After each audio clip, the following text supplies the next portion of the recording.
नमस्कार मित्रांनो, engineers age या पॉडकास्टमध्ये तुम्हा सर्वांचं मनपूर्वक स्वागत आहे।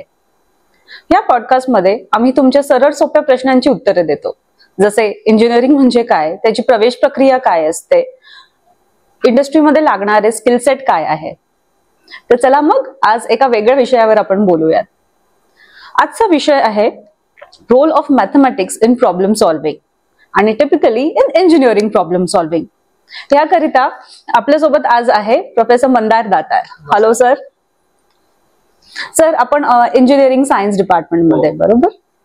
आपण I² IT मध्ये किती वर्षांपासून आहात सर? मी 8 वर्षांपासून I² IT कॉलेजमध्ये आहे आणि ओव्हरऑल मी गेले 16 वर्ष गणित विषय शिकवतोय इंजिनिअरिंग आणि विशेषतः कम्प्युटर इंजिनिअरिंगच्या मुलांना।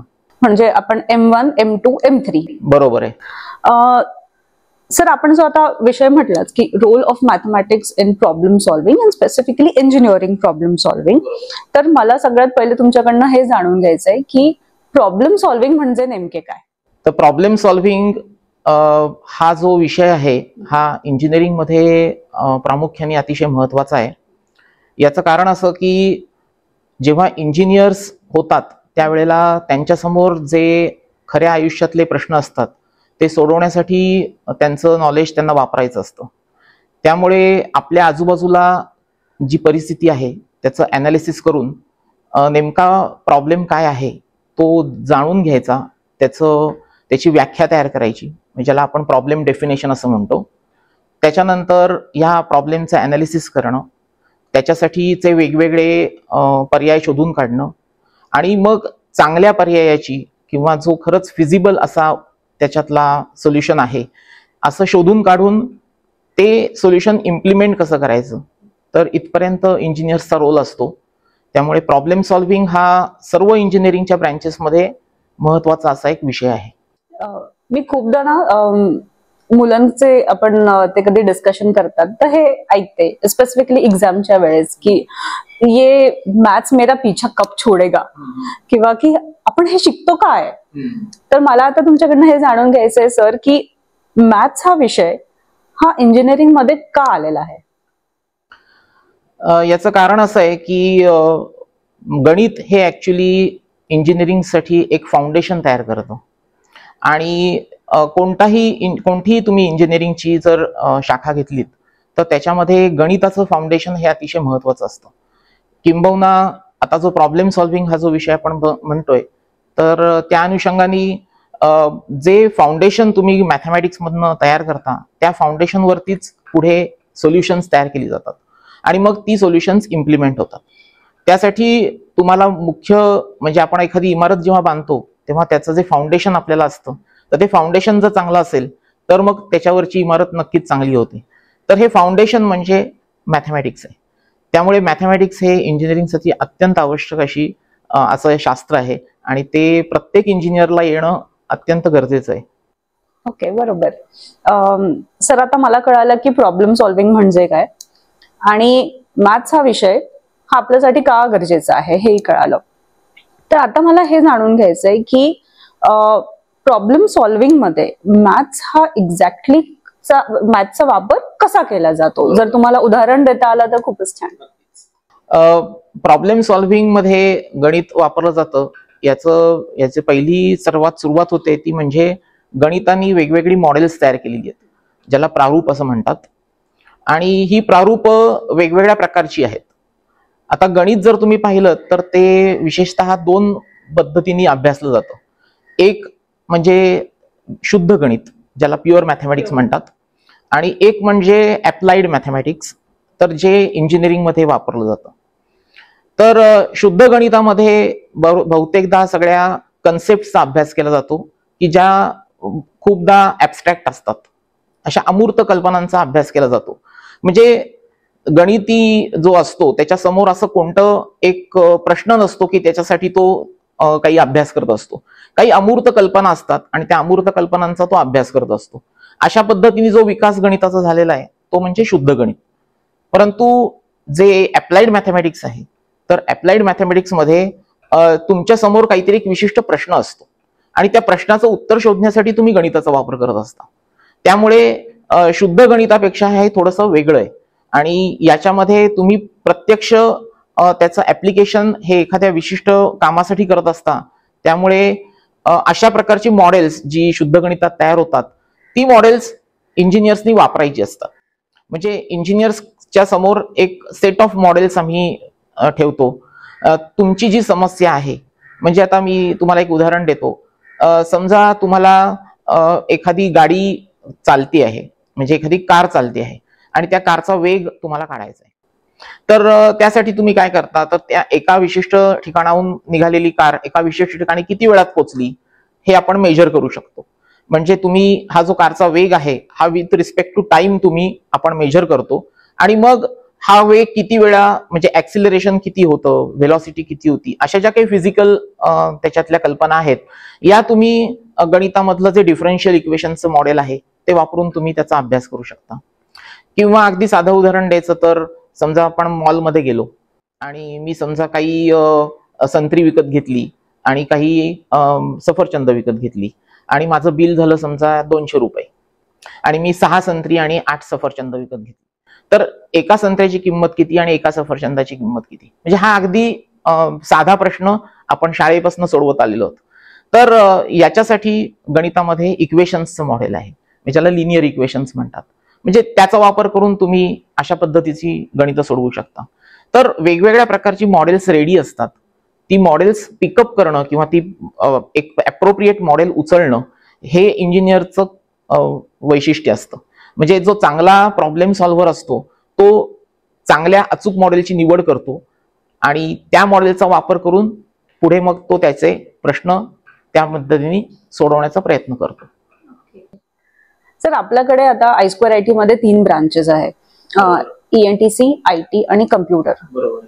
थोडक्यात म्हणायचं झालं तर एक IT डोमेन आहे आणि एक इलेक्ट्रॉनिक्स टेलिकम्युनिकेशन डोमेन आहे आणि प्रत्येकामध्ये समस्या येतात आणि तिथे मॅथमॅटिक्स वापरले जाते. तर मला आता हे जाणून घ्यायचंय की how does this maths help in solving problems in this specific domain? So computer engineering जर तुम्ही विचार केलात, म्हणजे आता मी IT आणि कम्प्युटरसाठी एकत्रच सांगतोय, तर यात काय होतं की ज्या काही लँग्वेजेस कम्प्युटर्सच्या डेव्हलप झालेल्या आहेत, म्हणजे तुम्ही जर आतापर्यंतचा जो लँग्वेजेसचा प्रवास बघितलात तर 1970 सालापासून साधारणपणे प्रोग्रॅमिंग लँग्वेजेसची डेव्हलपमेंट झालेली आहे आणि ही सुरुवातीच्या काळातली डेव्हलपमेंट ही सगळ्या गणितज्ञांनीच केलेली आहे.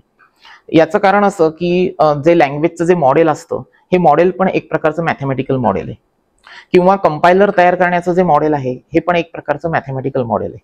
तर त्याच अनुषंगाने, कारण गणितामध्ये सगळी तर्कशास्त्राची बैठक असल्यामुळे त्याचाच वापर करून किंवा त्याच गणितातल्या संकल्पनांचा वापर करून प्रोग्रॅमिंग केलं जातं. त्यामुळे कम्प्युटर इंजिनिअरिंगचा पाया हा मुळात गणितच आहे. म्हणजे इव्हन सगळ्या ज्या काही कम्प्युटर सायन्स मधल्या ज्या काही संकल्पना डेव्हलप होत गेलेल्या आहेत आणि आता सुद्धा नवीन ज्या येणाऱ्या आर्टिफिशियल इंटेलिजन्स किंवा मशीन लर्निंग सारख्या ज्या कल्पना आहेत तर या सुद्धा गणिताचाच एक भाग आहे. आता किंबहुना मी असं म्हणेन की आता आम्ही इथे कम्प्युटर इंजिनिअरिंग मध्ये ऑनर्स कोर्समध्ये आर्टिफिशियल इंटेलिजन्स हा एक टॉपिक घेतो. तर त्याच्यामध्ये तर तुम्ही पाहिलं तर लिनियर अल्जिब्रा, स्टॅटिस्टिक्स आणि प्रोबॅबिलिटी, म्हणजे या 3 शिवाय तुमचं, म्हणजे हे 3 म्हणजेच ऍक्च्युली आर्टिफिशियल इंटेलिजन्स आहे. म्हणजे असं म्हणलं तरी चालेल. ह्याच्या व्यतिरिक्त आर्टिफिशियल इंटेलिजन्स मध्ये दुसरं काही नाहीये. म्हणजे तुम्ही लिनियर अल्जिब्रानी डेटाचा अभ्यास करता, त्याच्यावरून प्रेडिक्शन करता, त्यासाठी स्टॅटिस्टिक्स वापरता, म्हणजे ही मॉडेल्स आहेत आणि मग तुम्ही एस्टिमेट करता किंवा प्रेडिक्शन करता फॉर द फ्युचर आणि त्यासाठी तुम्ही प्रोबॅबिलिटी वापरता. तर हे एक मॉडेल आहे. तर अशी वेगवेगळी मॉडेल्स वापरूनच आर्टिफिशियल इंटेलिजन्स मधली कामं केली जातात. जसं आता तुम्ही ChatGPT पाहता तर ChatGPT मध्ये लार्ज लँग्वेज मॉडेल वापरलं जातं.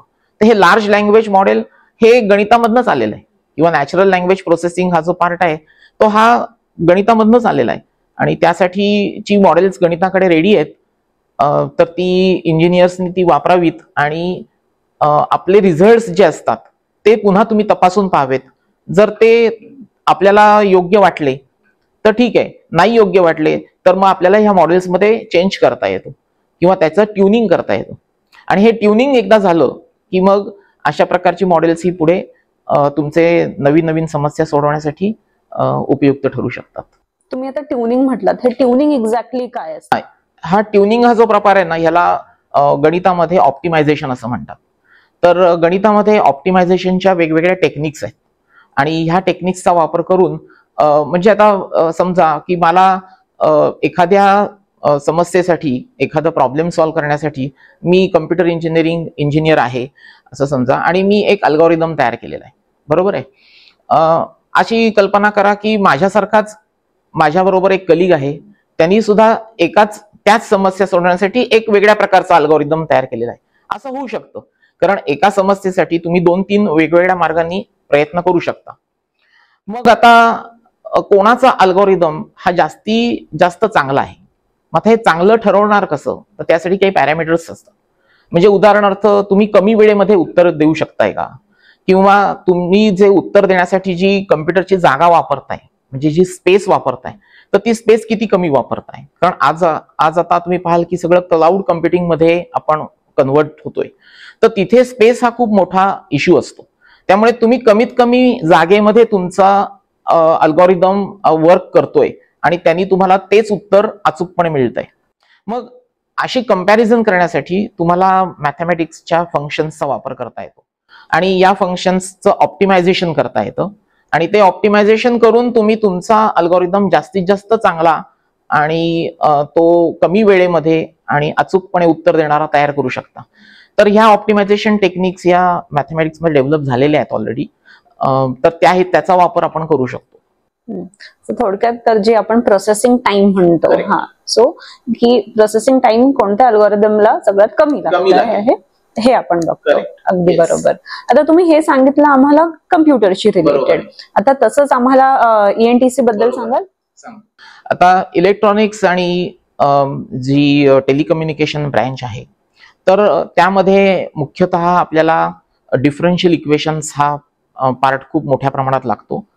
तसंच इंटिग्रेशन म्हणजे कॅल्क्युलस हे आपल्याला लागतं, कारण जी काही फंक्शन्स किंवा जे काही सिग्नल्स आपण प्रोसेस करतो, तर गणित काय म्हणतं की तुम्ही सिग्नल्स जेव्हा म्हणता तेव्हा तो मॅथमॅटिक्समध्ये आम्ही त्याला फंक्शन म्हणतो. म्हणजे तुमचा सिग्नल हा टाइम डोमेन असेल किंवा तो फेज डोमेन असेल, तर त्याला आम्ही इकडे एक फंक्शन म्हणतो. मग ह्या एकदा आमच्याकडे ते फंक्शन म्हणून तयार झालं की मग त्या फंक्शनवरती आम्ही कॅल्क्युलसच्या वेगवेगळ्या पद्धती वापरू शकतो. जसं की मी त्याला इंटिग्रेट करू शकतो, मी त्याला डिफरन्शिएट करू शकतो, आणि मग त्यातून निर्माण होणारी जी काही उत्तरं आहेत ती आपण रिअल लाईफ मध्ये त्या सिग्नल्सची निगडीत करून बघू शकतो की याचं नक्की काय होत आहे. आता ह्याचा वापर कुठे केला जातो, तर जेव्हा आपण एखादा सिग्नल कॅच करतो, म्हणजे असं तुम्ही समजा की मी सॅटेलाइटनी एखादा सिग्नल कॅच केलाय. आता ह्या सिग्नलमध्ये या सिग्नलच्या व्यतिरिक्त इतर अनेक गोष्टी असतात, म्हणजे ज्याला इलेक्ट्रॉनिक्समध्ये नॉईज असं म्हणतात. त्याच्यामध्ये हवेतली आर्द्रता असते, त्याच्यामध्ये इतर काही सिग्नल्स मिक्स झालेले असतात. मग जेव्हा हा सिग्नल माझ्याकडे येतो तेव्हा तो एक रॉ सिग्नल असतो. मग त्या रॉ सिग्नलला प्रोसेस करण्यासाठी मला वेगवेगळ्या प्रकारचे फिल्टर्स तयार करावे लागतात. हे फिल्टर्स ऍक्च्युली फुरियर ट्रान्सफॉर्म वापरून तयार केले जातात, आणि फुरियर ट्रान्सफॉर्म ही एक गणितीय संकल्पना आहे जी एका इंजिनियरनीच डेव्हलप केलेली आहे. म्हणजे तो विशेषतः सांगायचं म्हणजे तो गणिती नव्हता, तर तो इलेक्ट्रिकल इंजिनियर होता, परंतु त्याची संकल्पना आता एवढी पॉप्युलर झालेली आहे आणि ती गणितामध्ये सुद्धा, म्हणजे शुद्ध गणितात सुद्धा त्याचा बऱ्यापैकी चांगला अभ्यास केला गेला आहे. तर ह्या फिल्टर्सचा वापर करून हे सिग्नल तुम्ही नॉइजलेस तयार करू शकता आणि जी सिग्नलची क्लॅरिटी असते ती तुम्हाला मिळू शकते. आणि हेच तंत्रज्ञान आपण आपल्या टीव्ही सेट्समध्ये पण वापरतो. म्हणजे घरी सगळ्यांचे जे टीव्ही सेट्स असतात, तर सेट टॉप बॉक्स हा ऍक्च्युली तुमचे सिग्नल्स कॅच करून तिथे पासेस वापरून तुम्हाला तुमच्या टीव्ही सेटला एक चांगला सिग्नल देत असतो. आणि तर त्यामुळे गणिताचा वापर हा इलेक्ट्रॉनिक्स आणि टेलिकम्युनिकेशन मध्येही केला जातो.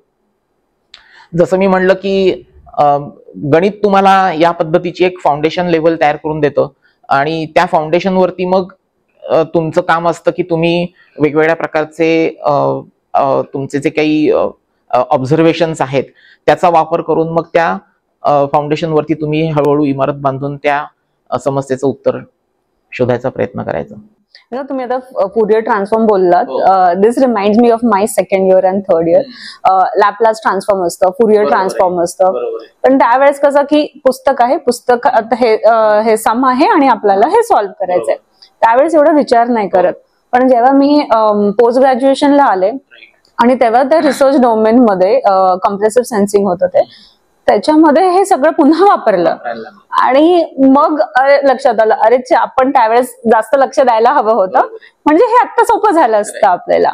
तर सांगायचा अर्थ असा की हे ट्रान्सफॉर्म किंवा हे गणित जे आपण म्हणतोय हे आपण UG लेवललाही वापरतो आणि हे PG लेवललाही वापरतो आणि आपण PhD मध्येही वापरू शकतो हे.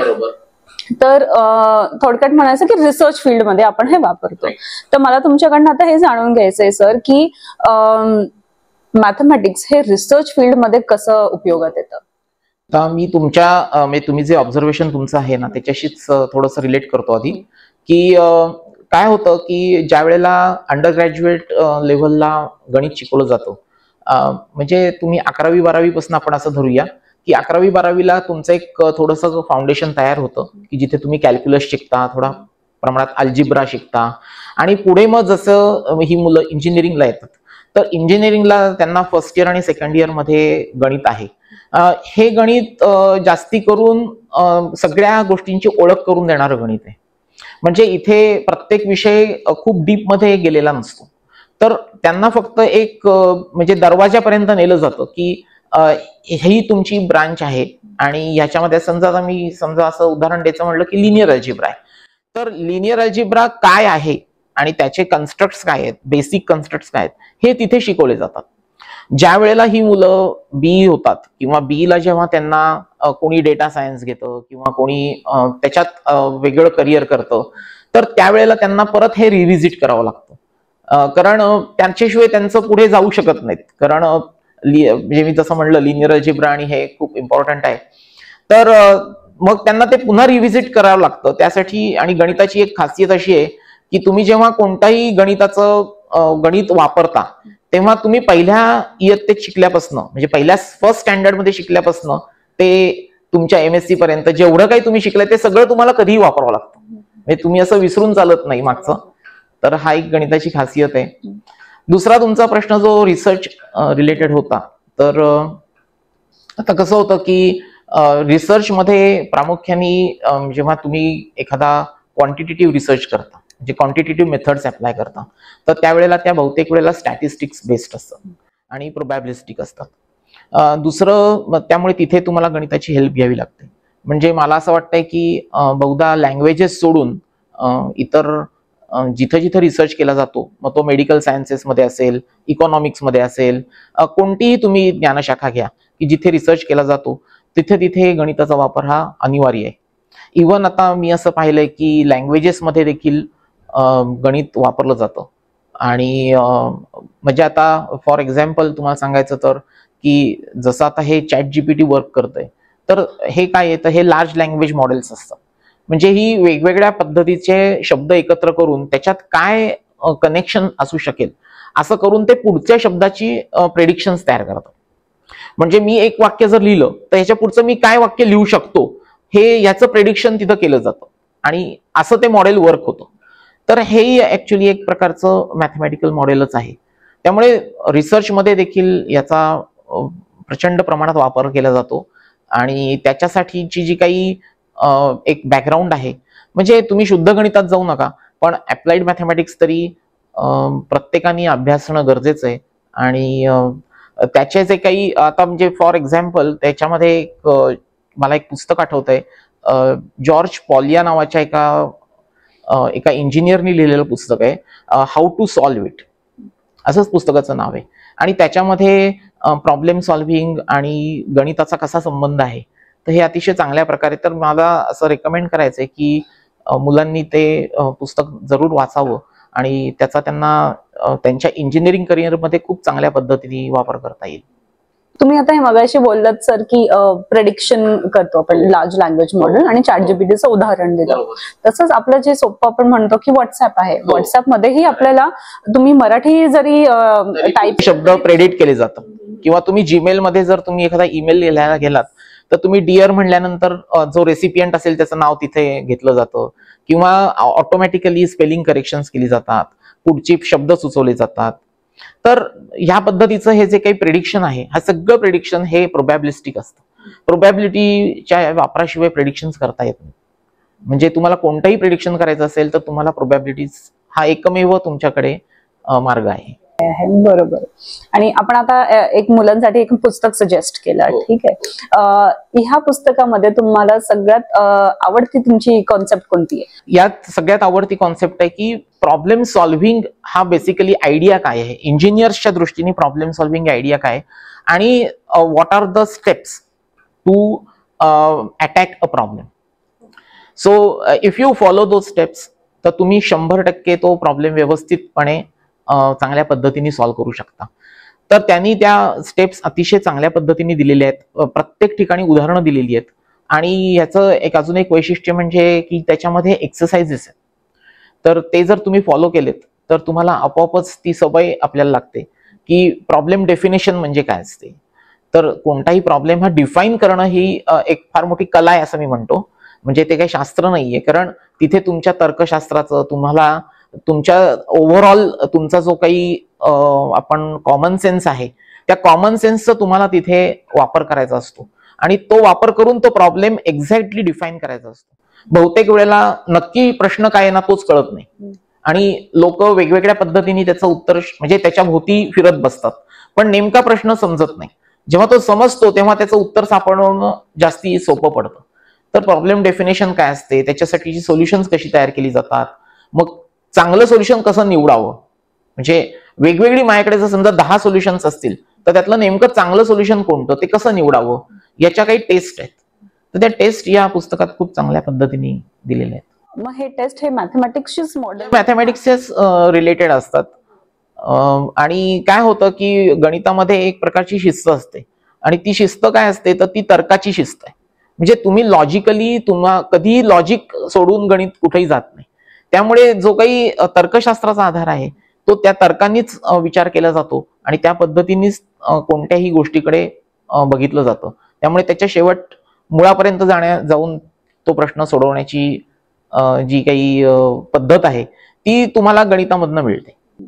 बहुतेक ह्या पुस्तकाचा वापर आपण एका वेगळ्या रूपातही करू शकतो की फक्त मॅथमॅटिक्स नव्हे तर एखाद्या IT सेक्टर मधल्या एम्प्लॉईजला की जे तुम्ही म्हटलात की प्रॉब्लेम कसं डिफाईन करायचं and what is that actual solution which will work for it. तर हे जे ऍटिट्यूड किंवा हे जे माइंडसेट आहे ते बहुतेक ह्या पुस्तकाने नक्की डेव्हलप होणार. ओके सर, आता आपण आपल्या शेवटच्या प्रश्नाकडे वळूया. तुम्हाला आमच्या व्ह्युअर्ससाठी काही सांगायचं आहे, काही संदेश? मला संदेश एवढाच द्यायचा आहे, म्हणजे आता की काय होतं की गणिताची एक थोडक्यात मनात भीती असते. म्हणजे ती बऱ्याच लोकांच्या, मी आता जेव्हा मुलांना शिकवतो तर त्यांच्या मनात एक प्रकारची आढी असते. तर ती आढी कशामुळे असते तर त्याचं माझं अनालिसिस असं आहे की गणित हे तुम्ही पहिल्या इयत्तेपासून शिकत असता, पहिल्या स्टँडर्डपासून आपण गणित शिकायला सुरुवात करतो आणि कोणत्याही पॉइंट ऑफ टाइमला जेव्हा तुम्ही अडता किंवा तुम्हाला एखादी गोष्ट कळत नाही तर ती त्यावेळेला जर सोडवली गेली नाही तर तो बॅकलॉग गणितामध्ये राहतो आणि तो बॅकलॉग पुढे पुढे जात जात त्याचा एक मोठा एक मनामध्ये एक भीती बसते की मला हे जमतच नाही. पण विशेषतः इंजिनिअरिंगला येणाऱ्या मुलांनी या गोष्टीकडे लक्ष द्यावं की तुम्हाला जरी अशा प्रकारची काही मनामध्ये तुमच्या हे असेल तर ती तुम्ही तुमच्या शिक्षकांशी बोलावं आणि तो पर्टिक्युलर जो काही आपल्याला पाहिजे आहे, कारण तुम्हाला काही सगळं गणित शिकायचं नाहीये, तुम्हाला जेवढं तुमच्यासाठी उपयुक्त आहे तेवढंच गणित शिकायचंय. तर तेवढ्या गणिताचा तरी तुम्ही निदान त्या बाबतीत तुम्ही स्वतःला तयार करायला पाहिजे, कारण हे तुम्हाला पुढे पदोपदी लागणार आहे. म्हणजे तुम्ही पुढे कामावरती जाल किंवा एखाद्या ठिकाणी इंजिनियर म्हणून तुम्ही जाल तर तिथेही तुम्हाला याचा वापर करावा लागणार आहे आणि तिथे तेव्हा तुम्हाला शिकवणारं कोणी नसेल. तेव्हा तुम्ही जेव्हा कॉलेजमध्ये असाल त्याच वेळेला तुम्हाला ह्या संकल्पना तुमच्या नीट करून घ्याव्या लागतील. आणि म्हणजे मी याच्यासाठी ना एक उदाहरण नेहमी असं देतो की आपल्याला जेव्हा आगीचा शोध लागला नव्हता माणसाला तेव्हा त्याला आगीपासून भीती वाटायची आणि जसा त्याला आगीचा शोध लागला म्हणजे ती आग कशी हाताळावी हे जेव्हा समजलं तेव्हापासून त्याचं पूर्ण आयुष्य बदलून गेलं. तर हीच सेम गणिताला ही अॅनॉलॉजी वापरता येते की ते गणित आपल्याला आगीसारखं वाटतं अगोदर, पण जसं तुम्हाला कळतं की हे कसं हाताळायचंय, हे एकदा लक्षात आलं की त्याच्यासारखं दुसरं साधनच नाही की जे तुम्हाला तुमच्या इंजिनिअरिंग मध्ये मदत करू शकेल. That's a wonderful piece of advice sir. Thank you very much. तुम्ही तुमचा वेळ काढून इथे आलात, आमच्या व्ह्युअर्सशी बोललात, म्हणून तुमचं खूप खूप आभार सर. धन्यवाद. थँक्यू. तर मित्रांनो, तुम्हाला आमचा आजचा हा एपिसोड आवडला असेल तर नक्की लाईक करा आणि शेअर करा. आमच्या युट्यूब चॅनलवर अशी बरीचशी व्हिडिओज आहेत, तर चॅनलला सबस्क्राईब करायला विसरू नका. तुम्हाला स्क्रीनवर सोशल मीडियाचे हँडल्स दिसतच असणार. You can follow us there. जर आम्हाला काही विचारायचं असेल तर तुम्ही आम्हाला ईमेल किंवा एक कॉल करू शकता. आम्ही तुमची प्रश्नांची उत्तरे नक्की देऊ. So then, thank you very much for watching our show. Thank you.